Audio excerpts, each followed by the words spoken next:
Hello all, welcome back to butterfly collections. Pure cotton dress materials, cotton chunnis మన దగ్గర hot sale అండి. అసలు పెట్టంగానే అయిపోతున్నాయి. కాకపోతే నేను చెప్పేది ఏంటంటే, నేను ప్రతి వీడియోలోనూ చెప్తాను, మనం ఒక కలర్ చార్ట్ కనుక మన దగ్గర ఉంటే దాంట్లో 3 to 4 వెరైటీస్ మనకి వస్తాయండి.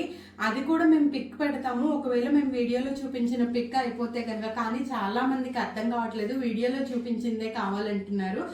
అందుకని నేను ఇవాళ ఒక్కొక్క కలర్లో 3 కాంబినేషన్స్, కలర్కి 3 కాంబినేషన్లో సెంట్రల్ ప్యానల్ ఇట్లా వీ నెక్క లేకపోతే స్క్వేర్ నెక్క అట్లాంటివన్నీ చూపించిపోతున్నాను. కలర్ చార్ట్కి 3 వస్తాయి అన్నమాట. కలర్ కాంబినేషన్ అయితే సేమ్ ఉంటుంది, దాంట్లో డిజైన్ అనేది మారుతుంది అనమాట. ఒక్కొక్క కలర్కి 3 to 4 పీసెస్ అనేది చేస్తాము. మరి ఇవన్నీ చూడాలి అనుకుంటే ఇవాళ 12:30 వీడియో రిలీజ్ అవుతుంది. లాగిన్ అయిపోండి. Stay tune to butterfly collections.